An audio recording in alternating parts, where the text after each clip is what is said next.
বদলের বঙ্গে ইতিমধ্যেই আপনারা জানেন বিধানসভায় সেখানে প্রাক্তন মুখ্যমন্ত্রী থেকে শুরু করে মন্ত্রীদের নেম প্লেট খুলে দেওয়া হয়েছে এবং আগামীকাল যখন শপথ গ্রহণ করবেন মুখ্যমন্ত্রী শুভেন্দু অধিকারী, তার শপথ গ্রহণ করার পর তিনি বিধানসভায় এসে বসতে পারবেন। মুখ্যমন্ত্রী এবং স্পিকারের নেম প্লেটে নতুন নাম বসবে পরে। এদিকে বিধানসভা সেজে হচ্ছে রং খুলে ফেলা হয়েছে প্রাক্তন বিরোধী দলনেতার নেম প্লেট। দেখুন সেই ছবি,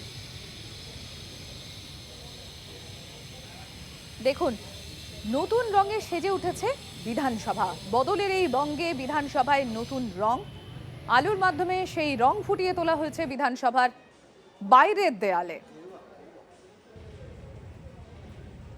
বাংলার রং গেরুয়া, বিধানসভাতেও সেই গেরুয়া রঙের ছোঁয়া এই মুহূর্তে তুলে ধরছি আপনাদের সামনে। আলোর মাধ্যমে এই গেরুয়া রং ফুটিয়ে তোলা হয়েছে বিধানসভার বাইরের দেয়ালে। দেখুন সেই ছবি। আগামীকালই বিধানসভার সমস্ত ঘর খুলে যাবে। কাল বিধানসভার সব কর্মীরও ছুটি বাতিল করা হয়েছে ইতিমধ্যেই। আগামীকালই শপথ নেয়ার পর মুখ্যমন্ত্রী শুভেন্দু অধিকারী তিনি বিধানসভাতে বসতে পারবেন। আর একদিকে যখন আপনাদের আমরা দেখাচ্ছি বিধানসভার এই বদলের বঙ্গে বিধানসভার রঙও এবার গেরুয়ার ছোঁয়া, বাংলার রং গেরুয়া, সেখানে অপর দিকে কিছুক্ষণ আগেই শুভেন্দু অধিকারী তিনি পৌঁছে গিয়েছেন লোকভবনে।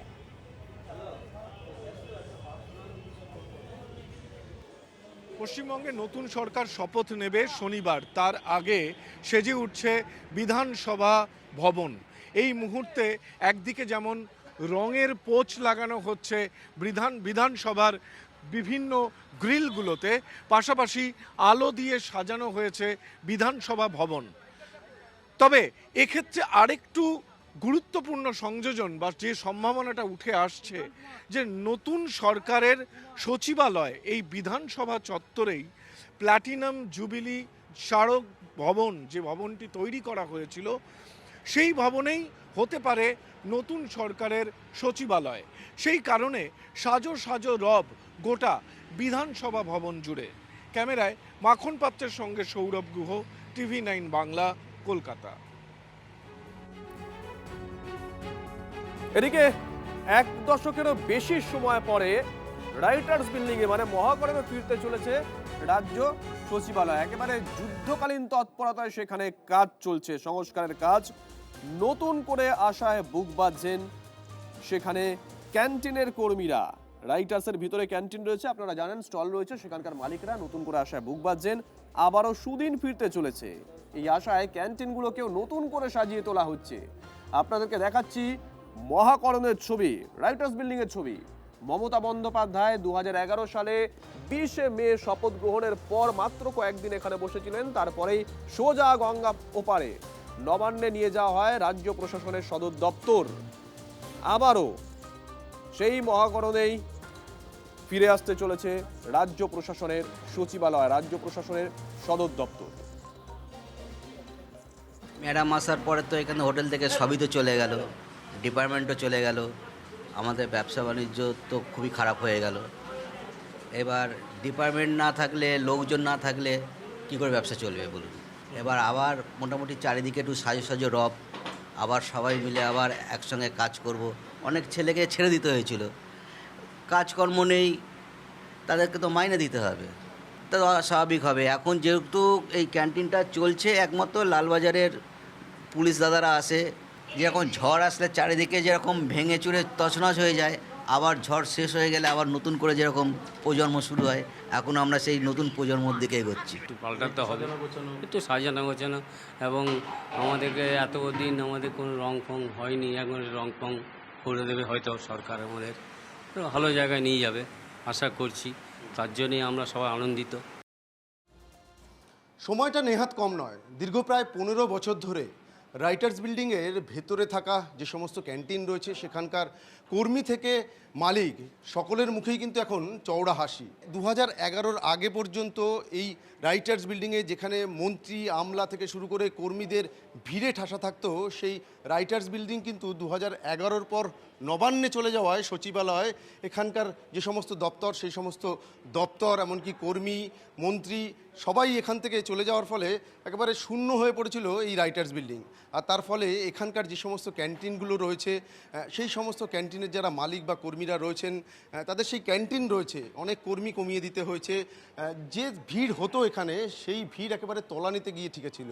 দীর্ঘ 15 বছর ধরে ধুঁকতে থাকা সেই সব ক্যান্টিন মালিক বা কর্মীরা তারা কিন্তু নতুন করে আশায় বুক বাঁধতে শুরু করেছেন। তার কারণ এই নতুন সরকার গঠনের পর রাজ্য প্রশাসনের সচিবালয় আবার এই রাইটার্স বিল্ডিংয়ে ফিরে আসবে এমনটাই কিন্তু শোনা যাচ্ছে। আর সেই জায়গা থেকে এই সমস্ত ক্যান্টিন মালিকরা তারাও কিন্তু প্রস্তুতি শুরু করে দিয়েছেন। প্রয়োজনে চেয়ার টেবিল পাল্টাবেন, কেউ বলছেন রং করবেন, খাবারের মেনু বাড়ানো হবে। তার কারণ এতদিন তাদের যে আয়োজন থাকতো সেই আয়োজন মতন কাস্টমার হতো না, কিন্তু রাজ্য প্রশাসনের সচিবালয় ফিরে আসলে আবারও সেই আগের পরিস্থিতি তৈরি হবে বা এখানে ভিড় বাড়তে শুরু করবে, কর্মী থেকে শুরু করে আমলাদের ভিড় বাড়বে। আর তারা কিন্তু যার ফলে আর্থিকভাবে একটু সচ্ছল হবেন এমনটাই কিন্তু মনে করা হচ্ছে। ক্যামেরায় অমিতের সঙ্গে সুপ্রিয় গুহ, TV9 বাংলা।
বদলের বাংলার ভার এবার শুভেন্দু অধিকারীর কাঁধে।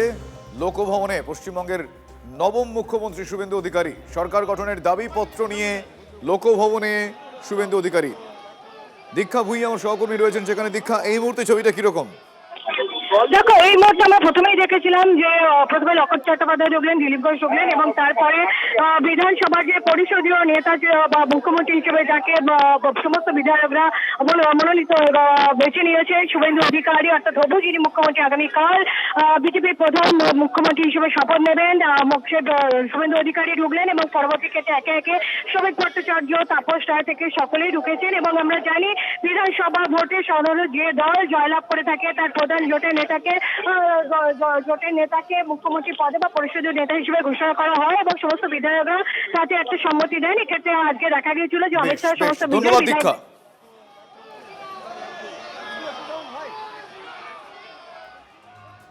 আর বদলের বাংলায় সুশাসনের আশ্বাস দিয়েছেন শুভেন্দু অধিকারী। সন্দেশখালী এবং আরজিকর কাণ্ডে কমিশন গঠন করা হবে এমনটা ঘোষণা করেছেন নতুন মুখ্যমন্ত্রী শুভেন্দু অধিকারী। মাননীয় অমিত শাহজি চার্জশিট প্রকাশের দিন ঘোষণা করেছিলেন যে পশ্চিম বাংলায় ইনস্টিটিউশনাল করাপশন, প্রাতিষ্ঠানিক দুর্নীতি যারা করেছেন তাদের বিরুদ্ধে রিটায়ার্ড জাজকে দিয়ে কমিশন বসানো হবে এবং উপযুক্তভাবে আপনাদের সরকারি অর্থ যারা নয়ছয় করেছেন তাদের বিরুদ্ধেও আমরা ব্যবস্থা নেব। চার্জশিট প্রকাশের দিন মাননীয় নেতা অমিত শাহজি দুটো প্রতিশ্রুতি বাংলার লোককে দিয়েছেন। সন্দেশখালী থেকে আরজিকর হয়ে যত মা বোনেদের উপরে, কন্যাদের উপর অত্যাচার হয়েছে তার কমিশন বসবে এবং যারা অভিযুক্ত তাদের বিরুদ্ধে ব্যবস্থা নেওয়া হবে।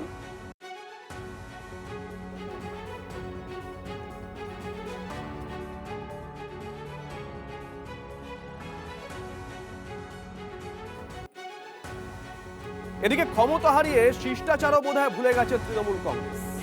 আগামীকাল তৃণমূল কংগ্রেসের কেউ শপথ গ্রহণ অনুষ্ঠানে থাকছেন না। একটা হাস্যকর যুক্তি খাড়া করেছেন তারা বলছেন নির্বাচিত সরকার অসাংবিধানিক, হাস্যকর এমনটাই যুক্তি দিয়েছে পূর্বতন শাসক। এতদিন ওরা কোনোদিন নির্বাচন হতে দেয়নি, পঞ্চায়েতে জেতা প্রার্থীকে হারিয়ে সার্টিফিকেট ছিনতাই করে নিয়ে হারাকে জয় করে দিয়েছে, নিজের মতো পরিচালনা করেছে, পুলিশ দিয়ে বুথ দখল করে। যেহেতু ইলেকশন কমিশনের তত্ত্বাবধানে ভালো নির্বাচন হয়েছে, একটা ভোটার বলতে পারেনি কোথায় ছাপ্পা হয়েছে, কোথায় বোমাবাজি হয়েছে, কোথায় গুলি চলেছে। তা এই নির্বাচন ওদের সহ্য হবে কেন? চোরেদের কাছে চুরি করার সুযোগ পেলেই, লুটের কাছে লুট করার সুযোগ পেলেই ভালো হয়, এই এত ভালো ওদের কাছে ভালো নয়। তাই ভালো নির্বাচন তাই বর্জন করতেই হবে। প্রকৃতপক্ষে গণতন্ত্রের প্রতিফলন ঘটেছে, সেটা ওরা হজম করবে কি করে? তন্ময় প্রামাণিক আমাদের সঙ্গে রয়েছেন, আমাদের সহকর্মী। তন্ময়, 13ই মে 2011 এ রাজ্যে পালাবদল হয়েছিল। ঠিক 7 দিন পরে 20 তারিখ মমতা বন্দ্যোপাধ্যায় মুখ্যমন্ত্রী হিসেবে শপথ নিয়েছিলেন। শপথ গ্রহণ অনুষ্ঠানে বুদ্ধদেব ভট্টাচার্য, তখন সদ্য প্রাক্তন মুখ্যমন্ত্রী বসে, বিমান বসু বসে, প্রত্যেকে বসে। কিন্তু আজকে দেখো মমতা বন্দ্যোপাধ্যায়ের সরকারে যারা ছিলেন বা নেতা যারা, তারা যেতে চাইছেন না। কি যুক্তি দিচ্ছেন? তারা নাকি এই সরকারটা মানেন না।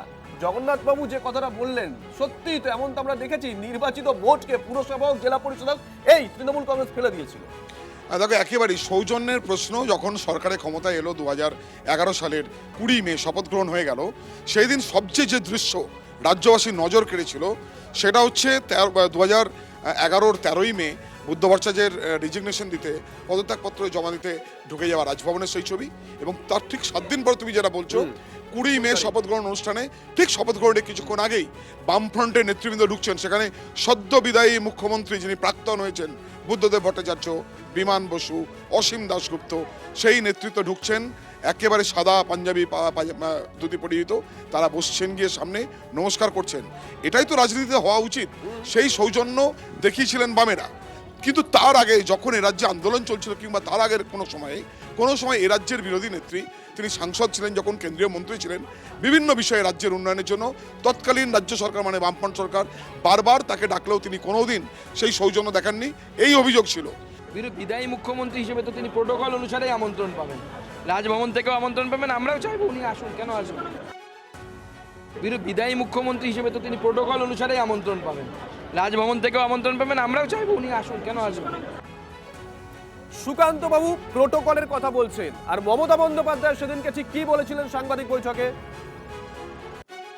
আমরা কিন্তু হারিনি, আমাদের 100 সিট জোর করে লুট করা হয়েছে। আমি আগেই আপনাদের বলেছিলাম যে ওরা কিন্তু প্রথমে বিজেপি এরিয়া দিয়ে শুরু করবে এবং ইলেকশনে কাউন্টিং হয় 14 থেকে 18 রাউন্ড।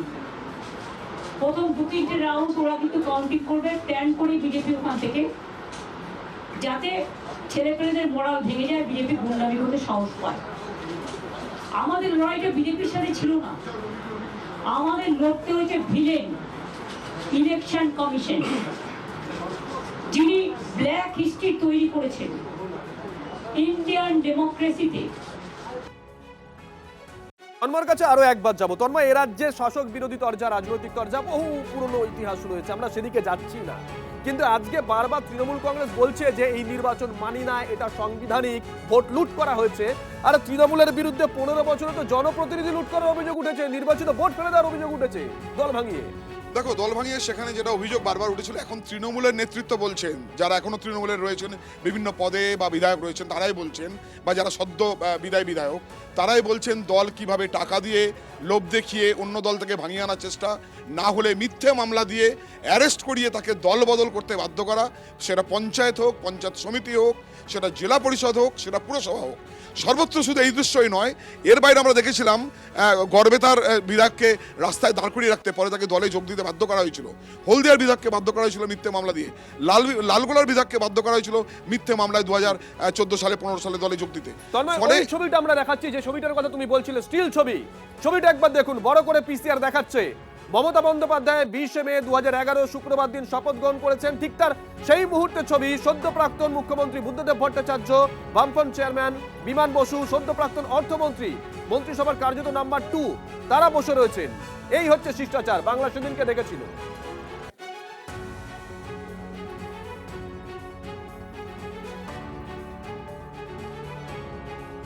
তার সরকার কথা কম কাজ বেশি এই মন্ত্রে বিশ্বাস করে। আমি নয়, আমরার মন্ত্রে বিশ্বাসী। দায়িত্ব পেয়ে এই বার্তা দিয়েছেন নয়া মুখ্যমন্ত্রী শুভেন্দু অধিকারী। প্রধানমন্ত্রীর দেওয়া প্রতিশ্রুতি পালন করব বলেছেন তিনি। কথা কম কাজ বেশি, যে গুরু দায়িত্ব আপনারা দিয়েছেন পালন করার চেষ্টা করব। এবং আমি নয়, আমরা আমরা আমরা আমরা আমরা আমরা সংগঠন সর্বোপরি। আমার সহকর্মী দীপঙ্কর এই মুহূর্তে আমার সঙ্গে রয়েছেন টেলিফোনে। দীপঙ্কর, আমি জানতে যাবো সাধারণ মানুষ, বিভিন্ন সম্প্রদায়ের মানুষ, তারা কি বলছেন? দেখো, বিশেষ করে মতুয়া সম্প্রদায়, আমি রয়েছি মতুয়া বাড়িতে, মতুয়া সম্প্রদায় তাদের কাছে কিন্তু একটা প্রত্যাশা আছে।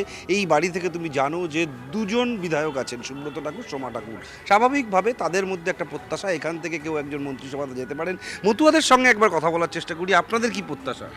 দেখুন, পশ্চিমবঙ্গের পূর্ণমন্ত্রী ছিলেন একসময় মঞ্জুল কৃষ্ণ ঠাকুর। বাবা মঞ্জুল কৃষ্ণ ঠাকুর ত্রাণ উদ্বস্ত পুনর্বাসনগত মন্ত্রী ছিলেন। প্রথম তিনি কিন্তু এই অসৎ দলটা থেকে প্রথম বেরিয়ে এসেছিলেন, এসে বিজেপিতে যোগদান করেছিলেন। বিজেপিতে যোগদান করার পরে তিনি কিন্তু কখনো বলেননি তিনি বিধায়ক হবেন, তিনি এমপি হবেন বা কোনো মন্ত্রী হবেন। আজকে এখন কি চান? আমরা চাই আমার ঠাকুর বাড়িতে দুজন বিধায়ক, এই দুজন বিধায়কের মধ্যে যে কোনো একজনকে যদি রাজ্যের একটা মন্ত্রী করা হয় তাহলে সারা পশ্চিমবঙ্গে যে মতুয়ারা আছে তারা উদ্ভাসিত হবে এবং মতুয়ারা যে দুহাত তুলে আশীর্বাদ। মতুয়াদের চাহিদা কি? মতুয়াদের প্রধান যে চাহিদা ছিল সেটা ভারতীয় জনতা পার্টি, অমিত শাহজি, মোদিজি। মতুয়া সম্প্রদায়ের মানুষ তারা এই মুহূর্তে খুশি বোঝাই যাচ্ছে এবং মতুয়া ঠাকুর বাড়ির যে কোন্দল মিটবে বলেও তারা এই মুহূর্তে মনে করেন। ধন্যবাদ দীপঙ্কর।